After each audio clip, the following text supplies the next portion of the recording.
안녕하세요. 블레싱 커뮤니티 처치의 최원영 목사입니다. 오늘은 2020년 4월 17일 금요일입니다. 믿음의 동역자들께서는 거꾸로 가는 자전거에 대해서 들어보신 적 있으신가요? 자전거가 뒤로 가는 자전거가 아니라 자전거의 핸들이 반대로 되어 있는 자전거입니다. 왼쪽으로 하면 자전거는 오른쪽으로 가고 오른쪽으로 하면 자전거는 왼쪽으로 갑니다. 지금 나오는 동영상에서도 보실 수 있으시겠지만 어떠세요? 우리 믿음의 동역자들께서는 쉽게 타실 수 있을 것 같으신가요? 이 자전거는 더스틴 샌들이라는 사람이 만들었는데 그는 자전거를 30년 가까이 탄 사람이라고 합니다. 처음 그가 그 자전거를 만들고서 쉽게 탈 수 있을 것이라 생각했는데 1m도 가기 어려웠다고 합니다. 그리고 이후에 많은 사람들에게 이 자전거를 타보라며 3m를 성공하면 200불을 주겠다고 상금도 걸었지만 결과는 한결같았습니다. 요령을 부리거나 혹은 힘으로 밀어붙이거나 모두 다 실패했습니다. 그런데 더스틴은 스스로에게 도전장을 내밀고 매일매일 8개월 동안 연습하게 되자 겨우 타게 되었다고 합니다. 그런데도 재밌는 것은 10살도 안 된 그의 아들에게 거꾸로 가는 자전거를 타게 했더니 2주 만에 타게 되었다고 합니다. 그러면서 이 실험의 결과에 대한 결론을 지식과 행동은 동일하지 않다라고 맺는 것을 보았습니다. 즉, 자전거 핸들을 반대로 하면 내가 원하는 대로 움직일 수 있다는 지식은 있지만 그것이 내 삶의 행동으로 바로 이루어지는 것은 아니라는 겁니다. 분명히 왼쪽으로 틀면 오른쪽으로 가는 것을 알고 오른쪽으로 틀면 왼쪽으로 가는 것 알지만 그것이 내 행동으로 나오기까지는 쉽지 않았던 겁니다. 왜 그렇게 되었는가 하면 이미 내 안에 굳어져 버린 이전의 지식에 기반한 행동을 거슬러야 했기 때문입니다. 그러나 저는 이것을 바라보며 다른 결론 하나 더 맺고 싶었습니다. 안다고 해서 행동하는 것은 아니구나. 곧 아는 것과 타는 것이 다른 것과 같이 사는 것과 아는 것은 다른 것이구나. 요즘 우리는 계속해서 신명기 말씀을 묵상하고 있습니다. 다 아는 이야기입니다.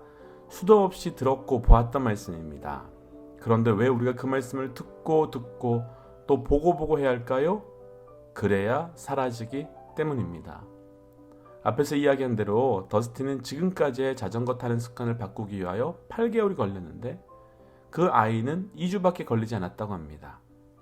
내 안에 있는 나의 패턴, 나의 생각, 나의 기준이 생기면 그만큼 바꾸는데 오래 걸리고 힘든 겁니다. 그러면 오늘이라도 하루라도 일찍 하나님께서 우리에게 주신 그 말씀 그대로 살기 위한 작은 연습을 해보는 것은 어떻겠는지요?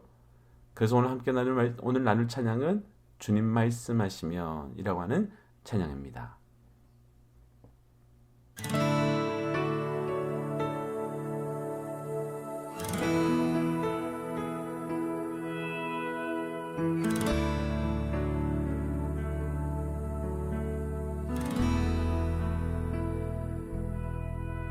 주님 말씀하시면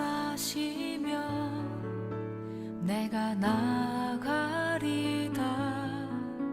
주님 뜻이 아니면 내가 멈춰서리다. 나의 가고 서는 것 주님 뜻에 있으니 오 주님 나를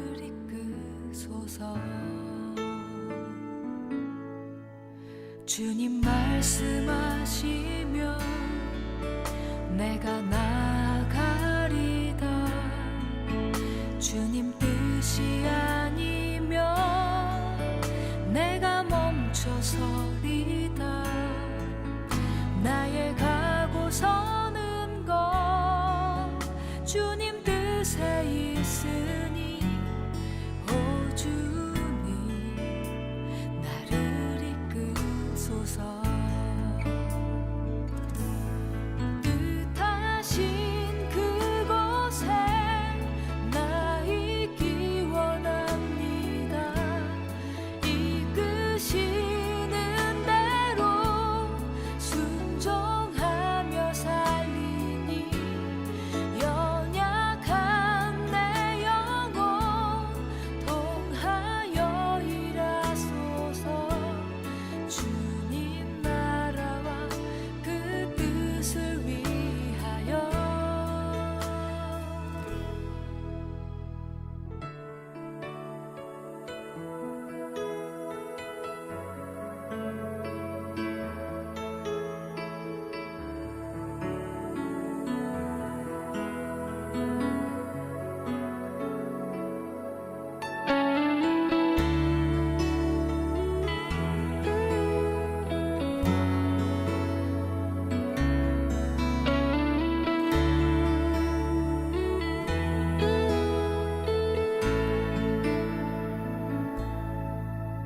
주님 말씀하시며 내가 나아가리다.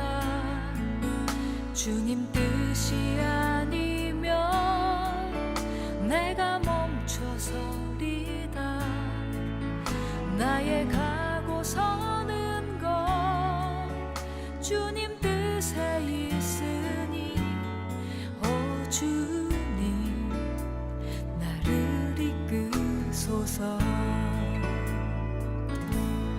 뜻하신 그곳에 나 있기 원합니다. 이끄시는 대로 순종하며 살리니 연약한 내 영혼 통하여 일하소서. 주님 나라와 그 뜻을 위하여 뜻하신 그곳에 나 있기 원합니다. 이끄시는 대로 순종하며 살리니 연약한 내 영혼 통하여 일하소서.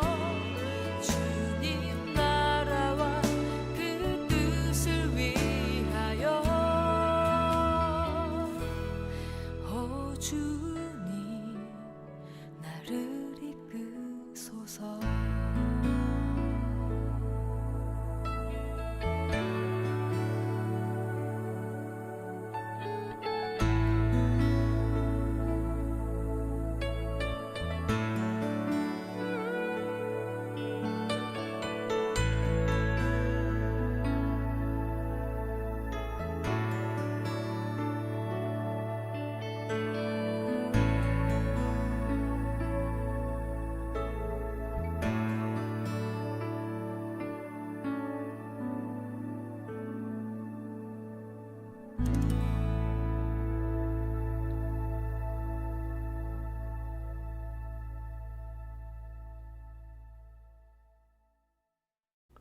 우리 모두 하나님께서 보여주시고 들려주시는 그 말씀 그대로 살아가는 믿음의 동역자들 되시기를 주의 이름으로 축복합니다. 이제 함께 말씀 나눌까요? 오늘 함께 나눌 말씀은 신명기 6장 10절부터 19절까지 말씀입니다. 내 하나님 여호와께서 내 조상 아브라함과 이삭과 야곱을 향하여 내게 주리라 맹세하신 땅으로 너를 들어가게 하시고 내가 건축하지 아니한 크고 아름다운 성읍을 얻게 하시며 내가 채우지 아니한 아름다운 물건이 가득한 집을 얻게 하시며 내가 파지 아니한 우물을 차지하게 하시며 내가 심지 아니한 포도원과 감람나무를 차지하게 하사 내게 배불리 먹게 하실 때에 너는 조심하여 너를 애굽 땅 종되었던 집에서 인도하여 내신 여호와를 잊지 말고 내 하나님 여호와를 경외하며 그를 섬기며 그의 이름으로 맹세할 것이니라. 너희는 다른 신들 곧 사면에 있는 백성의 신들을 따르지 말라. 너희 중에 계신 너희의 하나님 여호와는 질투하시는 하나님이신즉 너희 하나님 여호와께서 내게 진노하사 너를 지면에서 멸절시킬까 두려워하노라. 너희가 마사에서 시험한 것 같이 너희 하나님 여호와를 시험하지 말고 너희 하나님 여호와께서 너에게 명하신 명령과 증거와 규례를 삼가 지키며 여호와께서 보시기에 정직하고 선량한 일을 행하라. 그리하면 내가 복을 받고 그 땅에 들어가서 여호와께서 모든 대적을 내 앞에서 쫓아내시겠다고 내 조상들에게 맹세하신 아름다운 땅을 차지하리니 여호와의 말씀과 같으니라. 아멘. 함께 기도할까요? 하나님, 오늘도 우리에게 새날을 허락하여 주신 것 살아계신 하나님의 철저한 은혜입니다. 하나님 말씀하여 주옵소서.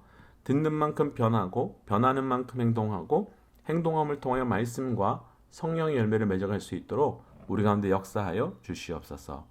이 모든 말씀 예수님 이름으로 기도하였습니다. 아멘. 오늘 우리가 함께 나눌 말씀의 제목은 은혜로 사는 삶이라는 제목입니다. 은혜로 사는 삶.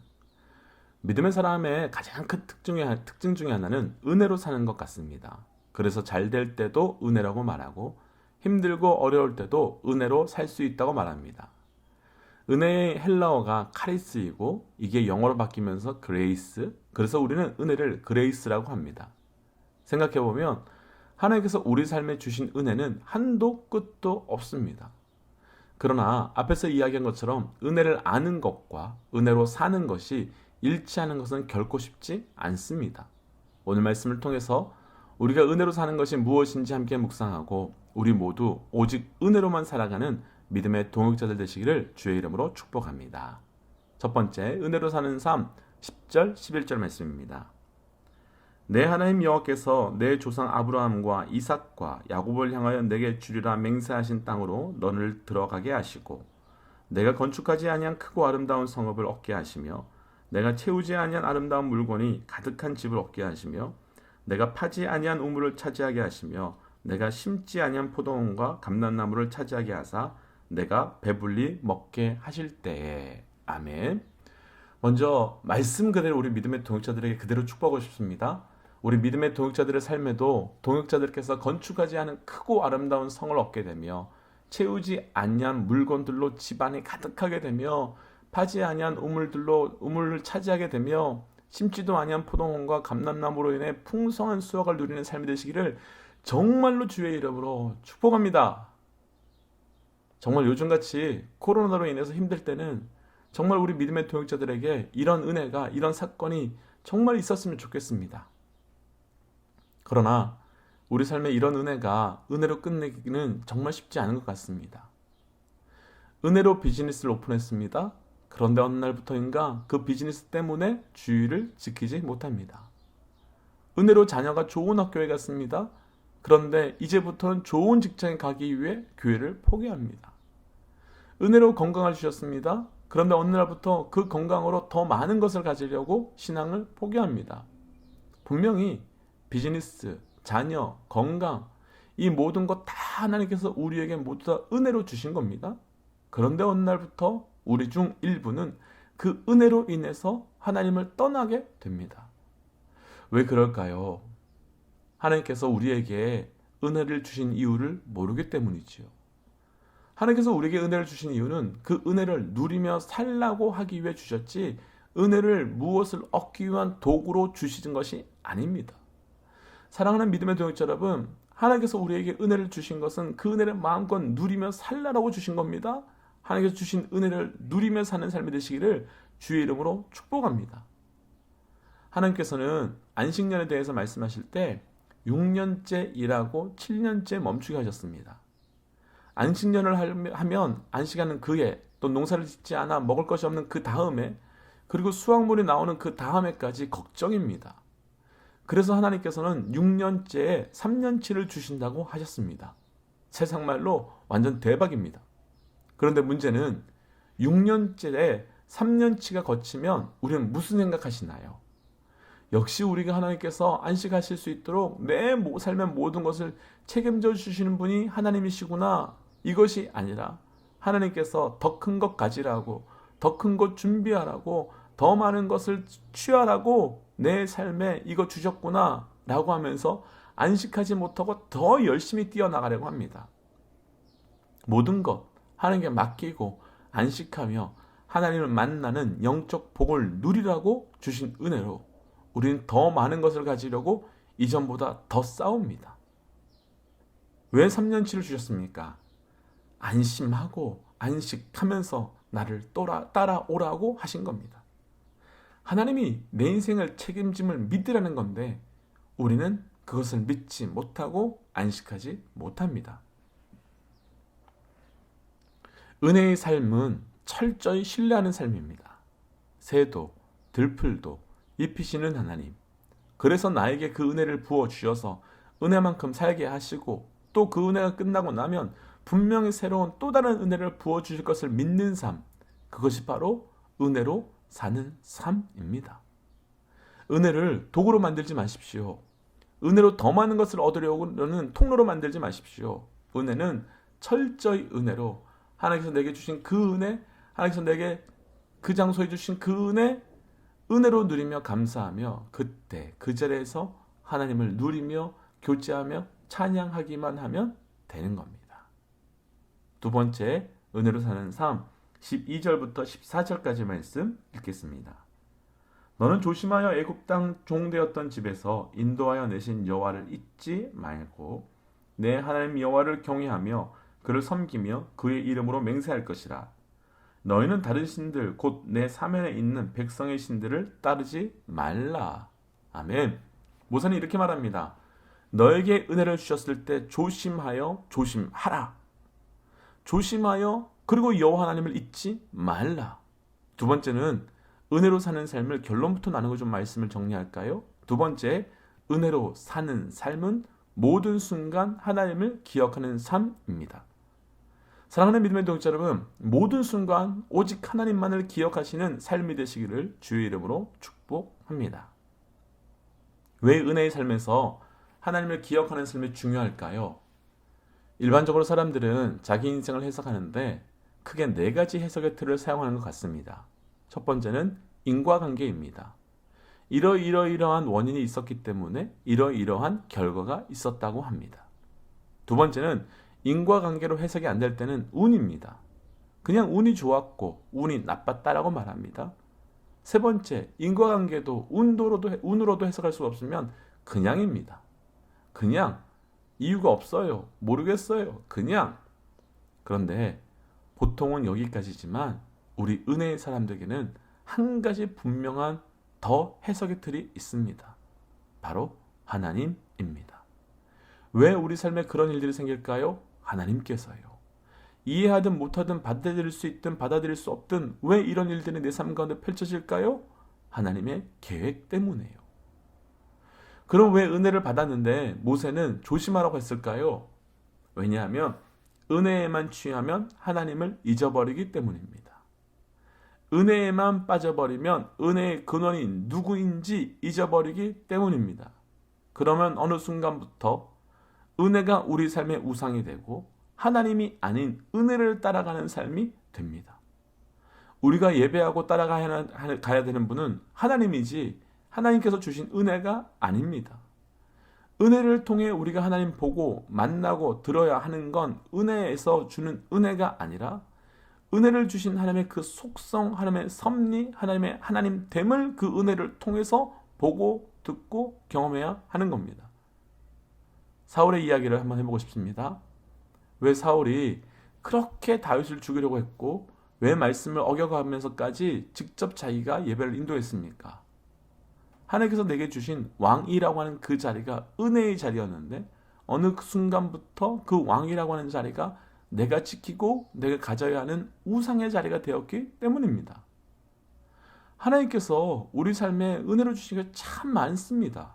그런데 우리 삶에는 혹시 하나님께서 우리에게 주신 그 은혜가 우상으로 바뀌어간 것은 없는지요? 우리의 위치와 우리의 자리와 우리의 소유와 우리의 자녀와 우리의 그 무엇, 그 모든 것 다 하나님께서 주신 은혜이고 또 그 은혜 속에서 하나님을 기억해야 하는데 혹시 하나님은 사라지고 그것만 남아있는 우리의 삶은 있는 것은 아닙니까? 그래서 욥이 말합니다. 주신 자도 여호와시요 취하신 자도 여호와시니 무엇을 주셨는가 보다 무엇을 가져가셨는가 보다 우리가 기억하고 붙들어야 하는 건 오직 하나님입니다. 그래서 은혜의 삶은 오직 하나님을 기억하는 삶, 오직 하나님을 붙드는 삶, 그 삶을 말하는 겁니다. 오늘 하루 우리 모든 믿음의 동역자들께서 은혜로만 살아가시며 하나님만을 기억하는 그 은혜에 충만한 삶이 되시기를 주의 이름으로 축복합니다. 기도하겠습니다. 하나님, 우리에게 주신 모든 은혜에 감사합니다. 하나님께서 우리에게 주신 그 은혜를 누리며 사는 자가 되게 하여 주시고 그 은혜를 경험할 때마다 우리가 더 하나님께 깊이 있게 나가는 자 되도록 인도하여 주옵소서. 하나님 그 은혜 가운데서 오직 살아 역사하시는 하나님을 기억하고 경험하는 삶이 되게 하여 주시사 우리에게 주신 그 은혜를 통하여 살아 역사하신 하나님을 증거하는 자 되게 하여 주옵소서. 이 모든 말씀 예수님 이름으로 기도하였습니다. 아멘. 며칠 전에 광고했던 건데 한 번 더 광고를 부탁드립니다. 현재 저희가 모든 예배를 영상으로 드리고 있습니다. 장년부 예배, 유수 예배, 교육부 예배. 현재 일부 분들께서 열심히 성도님께서 섬겨주고 계신데 염려는 일부의 성도들께서 섬겨주고 계셔서 지치지는 않을까 염려가 됩니다. 혹시 하나님께서 마음 주시는 분들 계시다면 기쁨의 예배방에 노현숙 집사님께서 계신데 장년부 예배, 또 유수 예배, 교육부 예배, 또 기타 사역에서 함께 도와주시기를 부탁드리겠습니다. 그리고 더불어 어제 고경리 집사님 아버님께서 한국에서 82세의 연세로 소천하셨습니다. 당연히 가보셔야 하는데 현재 코로나 사태로 인해서 가보실 수 있는 상황이 아니라고 하십니다. 그 어느 때보다도 우리의 기도가 필요하지 않을까 생각됩니다. 기억하시고 함께 기도 부탁드리겠습니다. 지금까지 BCC의 최원영 목사였습니다. 하나님은 살아계십니다.